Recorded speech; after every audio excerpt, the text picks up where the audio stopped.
Yarik Vaughn, a 20-year-old man who found solace in the wilderness, embarked on a 2-week solo journey into the rugged Trinity Alps. Then, he vanished without a trace. For 5 years, the only lead was a vague sighting of him with a mysterious man, a detail that led nowhere and left the case cold. 5 years later, 2 hunters, miles from any trail, discovered his buried clothing. Tucked inside the bundle was a heavy iron mechanism whose disturbing design would reveal a truth far darker than the wilderness itself. The Trinity Alps wilderness doesn't just tolerate visitors, it tests them. By August 22, 2005, the vast expanse of Northern California granite and dense forest seemed to have swallowed Yarik Vaughn whole. He was 4 days overdue. For his mother, Yarik Vaughn, the silence from the mountains was becoming unbearable. Yarik had planned a rigorous 2-week solo expedition deep into the heart of the Alps. The agreed-upon return date of August 18th had come and gone with no phone call, no message, and no sign of her 20-year-old son. Arva contacted the Trinity County Sheriff's Office, her voice tight with a controlled panic that only a mother facing the unknown can possess. She explained that this wasn't a casual camping trip. Yarik was different from most young men his age. He wasn't drawn to city life or conventional paths. He was drawn to the raw, unfiltered reality of the wilderness. Investigators began piecing together a portrait of the missing man. Yarik Vaughn was exceptionally experienced, possessing a level of self-reliance that bordered on intense solitude. This independence was hard-earned. Yarik's father had died when he was very young, leaving Yarik and Arva to navigate the world together. While they were close, Yarik found his refuge and his way of processing stress and grief in nature. The more challenging the environment, the more comfortable he seemed.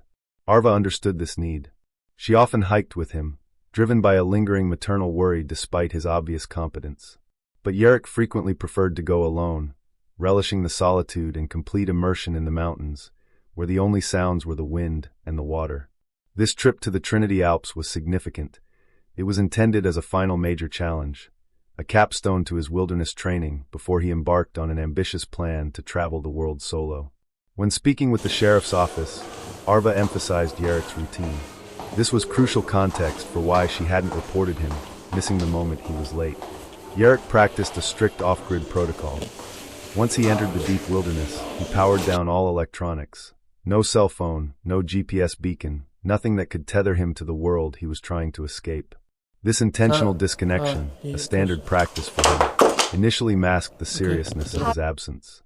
The first day overdue was explainable, perhaps a difficult pass or bad weather. The second day was concerning. By the 4th day, it felt catastrophic. Arva provided investigators with the last communication she had received, sent exactly 2 weeks prior on August 4th.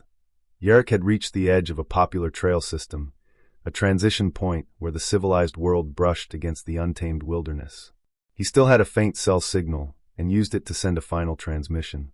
The transmission included several digital photographs. Some were sweeping vistas of the Trinity Alps, sharp rocky peaks dusted with late summer snow, suggesting the high altitude he was aiming for. But one photo was different. It showed Yarik standing outdoors in the bright, clear midday sun. He was fully equipped, looking directly at the camera with a neutral, slightly serious expression. His eyes were obscured by large, dark-lensed sunglasses. He wore a wide-brimmed, light-tan bucket-style hat, and beneath it, the collar of a dark gray hooded sweatshirt. His outermost layer was a vibrant turquoise-blue windbreaker. A large black hiking backpack was strapped securely to his back, the top visible above his shoulders, indicating a heavy load for a long expedition. Unusually, he also wore a brown leather satchel across his chest. He gripped 2 black trekking poles, one in each hand, appearing ready and prepared. In the accompanying message, Yarik explained that he had encountered a friendly group of tourists from Indonesia at a scenic overlook. They had taken the photo for him. He reassured her that he was feeling strong, that the weather was perfect, and that he would see her in 2 weeks. He ended the message by telling her he loved her. Then the signal ceased. Recognizing the extreme ruggedness of the terrain Yarik intended to explore, the sheer scale of the Trinity Alps, and the fact that he was traveling alone, authorities didn't hesitate. An official missing person report was filed, and the mobilization of search and rescue operations began immediately. The search would focus on the area where Yarik Vaughn had seemingly stepped off the map and vanished into the silence. The mobilization to find Yarik Vaughn was swift and extensive. The Trinity Alps wilderness encompasses over 500,000 acres of some of the most rugged and inaccessible terrain in California. It's a landscape of deep canyons, sheer granite cliffs, and dense forests where trails are often faint and weather can turn treacherous without warning. For search and rescue teams, it was a high-stakes operation against an unforgiving environment. The initial search perimeter was established based on the location where Yarik's last photograph was taken, a popular scenic overlook near the junction of several major trailheads. This was the last known point of contact, the dividing line between Yarik's known movements and the vast unknown of the wilderness. Helicopters began grid searches from the air, scanning the exposed ridges and valleys for any sign of Yarik's vibrant blue jacket or a makeshift camp. On the ground, teams of experienced volunteers and law enforcement personnel accompanied by tracking dogs fanned out along the established trails. They were looking for any trace, a dropped piece of gear, a footprint, a disturbed patch of soil. The first investigative priority was to confirm Yarik's presence at the overlook and determine his intended route. Investigators needed to speak with the Indonesian tourists mentioned in his final message. Utilizing travel records and local lodging information, authorities managed to locate the group just before they departed the region. The tourists were cooperative, though shaken by the news of Yarik's disappearance. They confirmed the time and location of the encounter. They described Yarik as prepared, focused, and seemingly in good spirits. He had politely asked them to take his picture, chatted briefly about the beauty of the area, and then they parted ways. Crucially, they did not see which direction he ultimately took after their brief interaction. They assumed he continued along one of the main trails, but they hadn't paid close attention as they were focused on their own hike. The search continued for weeks, intensifying with each passing day. The scale of the operation was immense, but the wilderness yielded nothing. The trails remained empty. The tracking dogs found no scent. The aerial searches revealed no clues. It was as if Yarik had evaporated into the thin mountain air. Yarik was experienced in leave-no-trace hiking, which further complicated the efforts. He was meticulous about minimizing his impact on the environment, inadvertently erasing his own passage. As the intensive search efforts stretched into their fourth week, the reality of the situation began to set in. The probability of finding Yarik alive was diminishing rapidly. Yarik Vaughn remained at the search headquarters, a constant presence providing details about Yarik's specialized gear and his hiking preferences, clinging to the hope that her son's experience and resilience would see him through. But the strain was visible, the initial panic replaced by a profound, weary dread. It was during this period of fading hope that a new, critical piece of information surfaced. Missing person flyers featuring Yarik's photograph had been distributed throughout the region, posted at ranger stations, supply outposts, and local businesses. A man named Leander Horn, a professional wildlife photographer, recognized the face on one of the flyers at a remote supply outpost where he was resupplying. Horn contacted the investigators, stating he believed he had seen Yarik Vaughn on the day he disappeared. Horn had been in the same overlook area later that afternoon, scouting locations for photographing high-altitude raptors. He distinctly remembered seeing the young man in the vibrant blue jacket and tan hat. But Yarik had not been alone. According to Horn, Yarik was engaged in conversation with an older man. The interaction seemed intense, focused. The older man was perhaps in his late 50s or early 60s, with a weathered, deeply lined face and a lean, sinewy build. What struck Horn as particularly unusual was the man's gear. In an era dominated by high-tech nylon and lightweight aluminum hiking equipment, this stranger was carrying antiquated military-style canvas gear. His pack was heavy, utilitarian, and distinctly out of place among the modern hikers.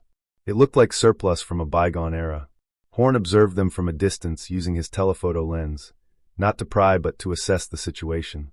He reported that the older man had produced a map, not a standard topographical map available at ranger stations, but something that looked specialized, perhaps hand-drawn or heavily annotated. Yarik and the stranger were looking intently at the map, the older man pointing toward a specific area, away from the main trails and deeper into the unmarked wilderness. The interaction lasted several minutes. Then, crucially, Horn witnessed Yarik leaving the overlook with the older man.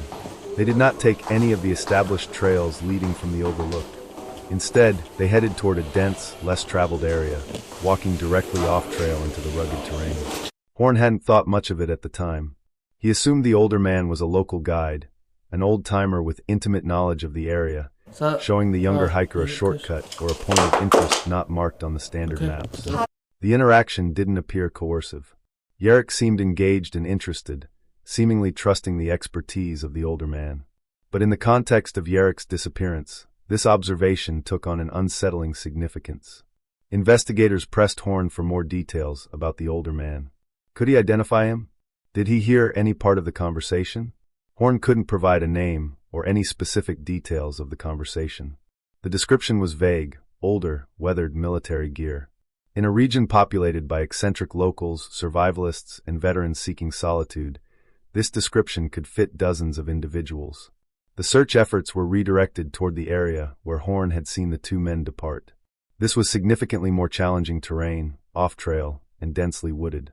The search teams meticulously combed the area, but again, they found no trace, no footprints, no campsites, nothing to indicate that Yarik or the stranger had passed that way.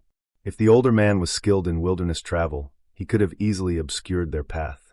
The introduction of a second person complicated the investigation significantly. Was Yarik a victim of foul play, or had he simply chosen to alter his plans and hike with this experienced stranger, only to succumb to an accident in the remote wilderness? Despite the critical lead provided by Leander Horn, the investigation stalled. The wilderness held its secrets tightly. As the summer months faded into autumn, the weather conditions in the high altitudes began to worsen. Snowfall became frequent, making search operations increasingly hazardous. After 2 months of intensive effort, the active search for Yarik Vaughn was officially scaled back. The resources were diverted. The volunteers returned home. Arva Vaughn was left grappling with the agonizing uncertainty of her son's fate. The disappearance of Yarik Vaughn went cold, the mystery seemingly buried under the accumulating snow of the Trinity Alps. The only clue was the spectral image of a weathered stranger leading Yarik off the trail and into the unknown. 5 years passed. The disappearance of Yarik Vaughn became one of the many cold cases haunting the Trinity Alps, a cautionary tale whispered among hikers and locals. Arva Vaughn never gave up hope, never stopped searching for answers. But the trail had vanished completely. The wilderness had moved on, the seasons turning, the landscape constantly reshaping itself, seemingly erasing the memory of the young hiker and the mysterious stranger. The narrative shifts to October 2010. The high country was preparing for winter, the air crisp and cold, the foliage turning vibrant shades of gold and red. Deep within a remote section of the Trinity Alps, miles from any established trail or human habitation, 2 men were moving silently through the dense forest. This was an area rarely traversed by humans, characterized by steep slopes and ancient trees. Mason Sykes was a professional hunting guide, intimately familiar with the rugged terrain of the Trinity Alps. He made his living leading clients into the backcountry in pursuit of elusive game. With him was his close friend Leander Lockcatch, an equally experienced outdoorsman. They were on a private hunting trip, tracking a large bull elk they had been pursuing for several days. This was not casual hunting. They were deep in the backcountry, navigating by map and compass, relying on their expertise to survive in the unforgiving environment. The area they were traversing was characterized by steep slopes, dense undergrowth, and large granite boulder formations, the kind of terrain where few humans ever ventured. They moved with practiced stealth, communicating through hand signals, their focus entirely on the subtle signs of the elk's passage. The forest floor was a thick carpet of moss, damp soil, and scattered dead leaves and twigs, muffling their footsteps. The lighting was subdued. The dense canopy of trees blocked out the midday sun, creating an atmosphere of perpetual twilight. As they approached a particularly large granite boulder formation, a massive outcrop covered in thick green moss, Sykes signaled for Locke to halt. He had spotted something unusual. It wasn't a track or a sign of the elk. It was a disturbance in the earth. Near the base of the boulder, the ground was churned up. It was clear that an animal, likely a bear or a coyote drawn by some scent, had been digging recently. The soil was fresh, the moss was ripped away, exposing the dark earth beneath. Sykes approached cautiously, his rifle ready, scanning the area for the animal that had caused the disturbance. But it wasn't the animal that held his attention. Partially exposed in the shallow hole dug by the animal was the corner of something artificial, something that didn't belong in this pristine wilderness. It was a dull gray color, with the texture of heavy plastic or canvas, a tarp or a heavy-duty sack. Sykes felt a surge of frustration. His initial assumption was that someone had illegally dumped trash in the backcountry, a blatant disregard for the wilderness he revered. It wasn't uncommon to find abandoned campsites or discarded gear, but this felt different. It was buried, concealed until the animal had unearthed it. He called Locke over, gesturing toward the partially exposed sack with a mix of annoyance and curiosity. Sykes knelt down, brushing away the loose soil and debris. He grabbed the exposed corner of the sack and pulled. It was heavy, lodged firmly in the ground, weighted down by its contents and the damp soil. He pulled harder, the plastic tearing slightly as it resisted. With a final heave, he unearthed the sack from the shallow hole. It was a large, heavy-duty gray plastic tarp, tightly wrapped around a bulky mass of objects. The tarp was sealed, folded meticulously to protect its contents from the elements. Sykes untangled the folds, spreading the tarp open on the mossy ground. Inside, they found a pile of clothing. It was immediately apparent that these were not discarded rags. It was hiking gear, soiled with dirt and mud, crumpled and compressed from being buried. A vibrant blue jacket, now stained and dull but still recognizable by its color. A tan bucket hat, misshapen and dirty. A brown leather satchel, partially tucked under the jacket, the leather stiff and damp. The initial annoyance shifted to confusion, then to a growing sense of unease. This wasn't trash. This was someone's gear. Why would anyone bury their clothing deep in the wilderness? It suggested something more than just littering. It suggested concealment. Locke knelt beside Sykes, inspecting the items.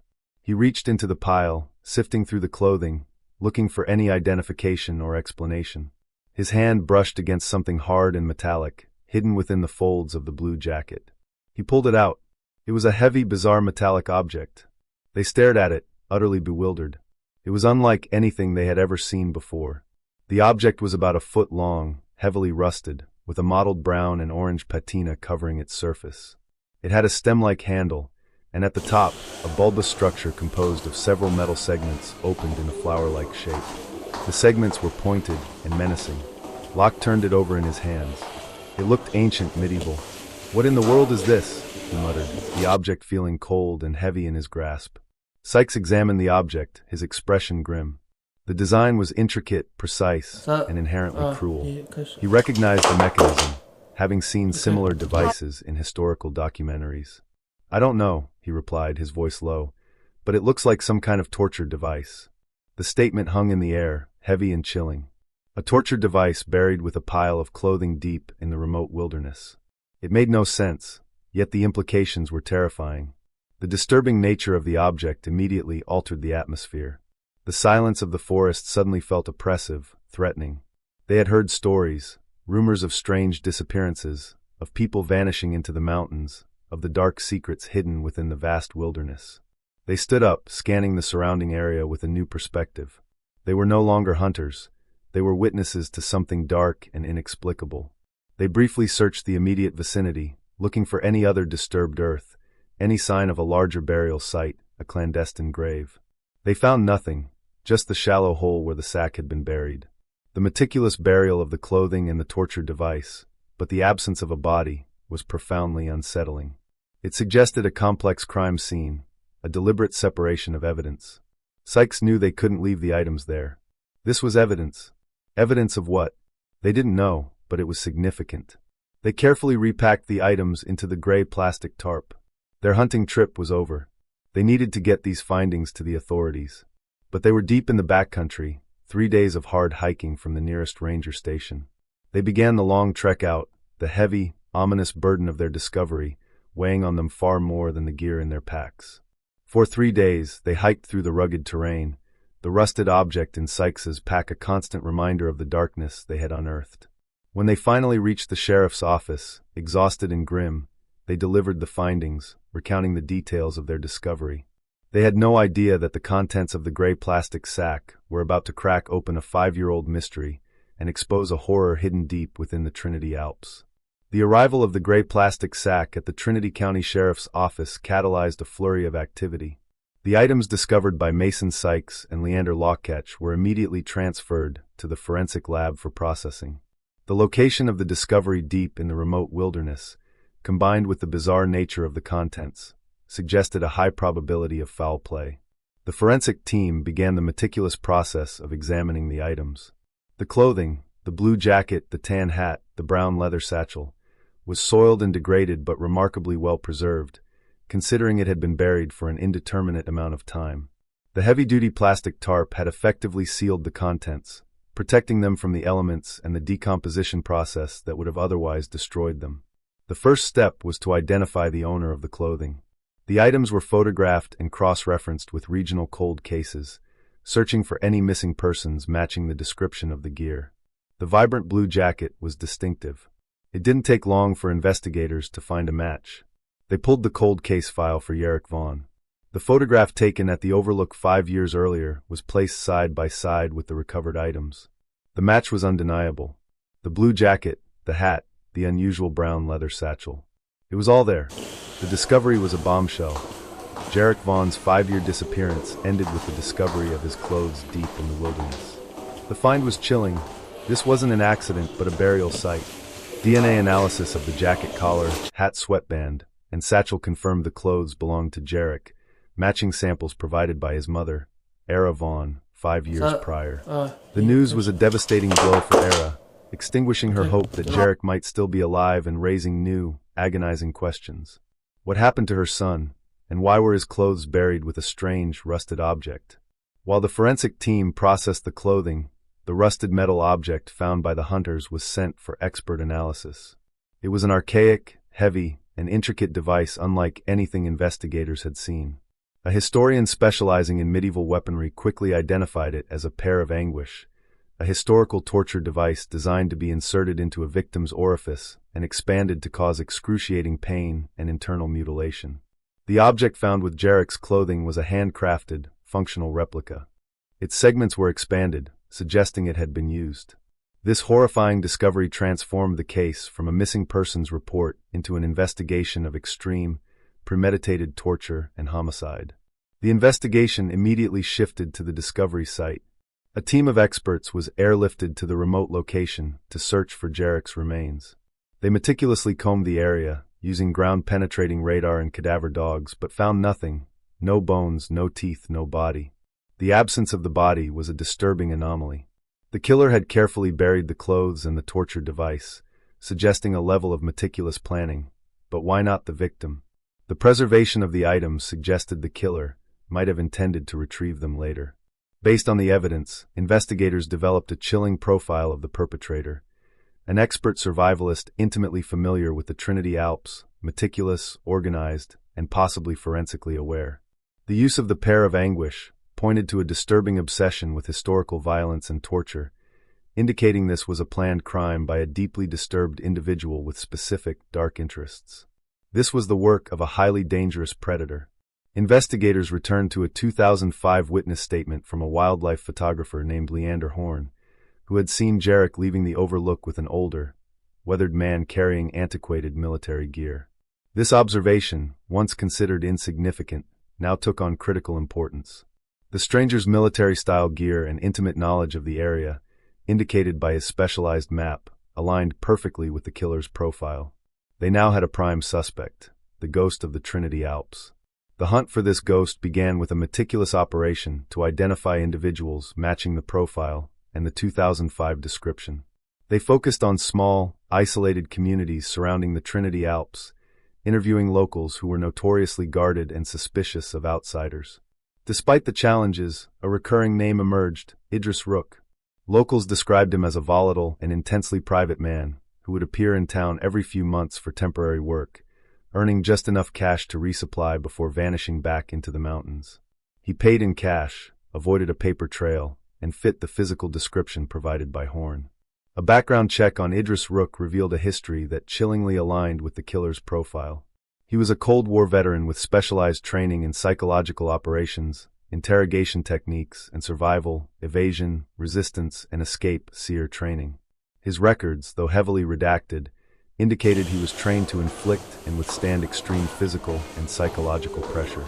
This background provided a crucial context for his expertise in survival and his fascination with torture. Investigators began surveillance on Rook, confirming his reclusive routine. He was observant, constantly scanning his surroundings, a testament to his ingrained military training. However, tracking him once he left town proved impossible. He operated with a level of tradecraft that suggested his training was still very much active, using military evasion tactics to vanish into the wilderness. Authorities concluded that his true home was a hidden shelter somewhere deep in the Alps. They launched a targeted operation using advanced aerial surveillance, including thermal imaging, to find his base of operations. The search was painstaking, complicated by the rugged terrain and dense forest.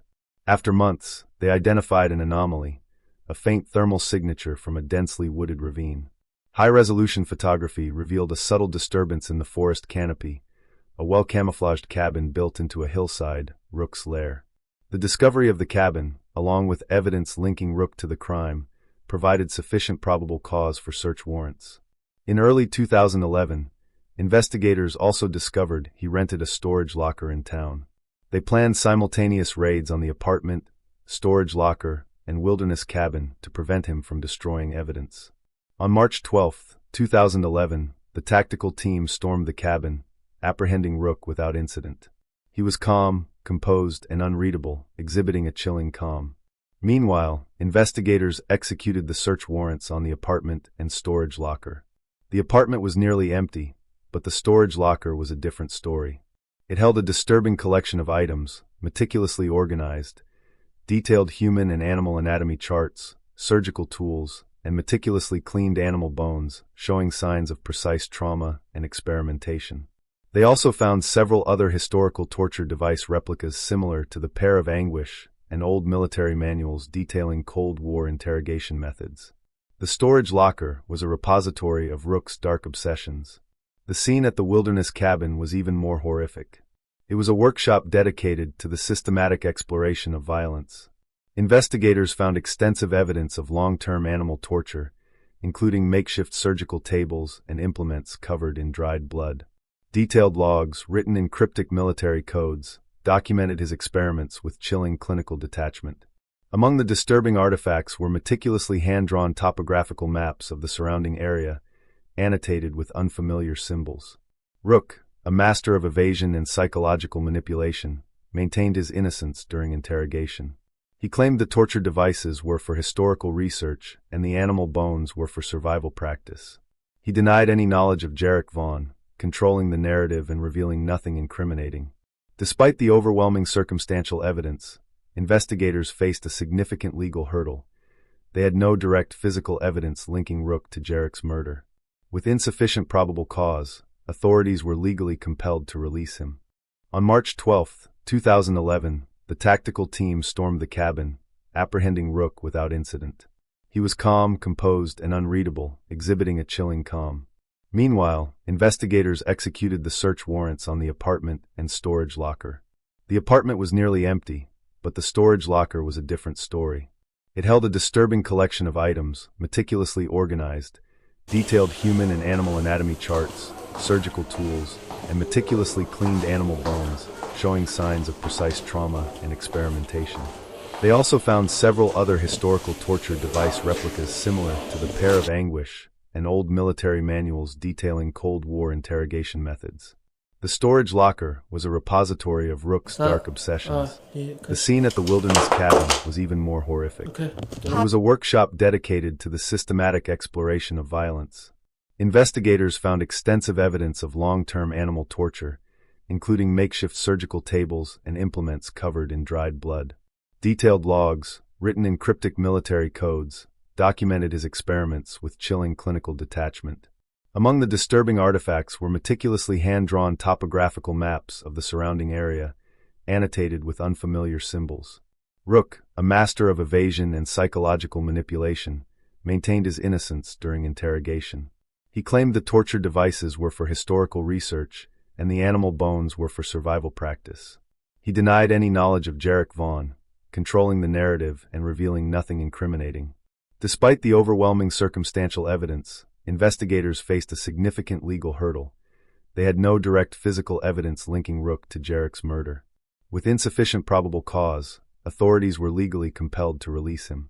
Yarik Vaughn and the investigation team watched helplessly as the man they were certain was responsible walked free, disappearing back into the wilderness like a ghost. The case stalled, paralyzed by the lack of definitive proof. Desperate for a breakthrough, analysts began a painstaking review of the seized evidence, focusing on the annotated topographical maps.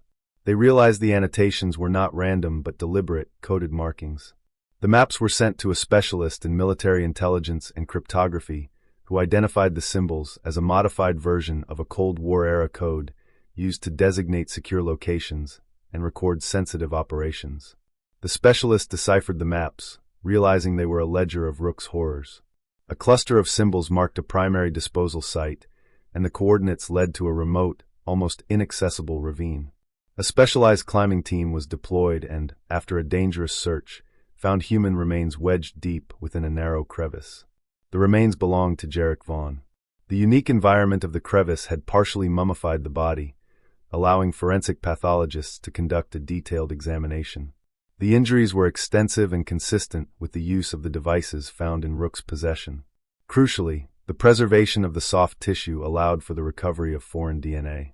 The DNA profile from the remains was a definitive match to the sample taken from Idris Rook during his brief custody.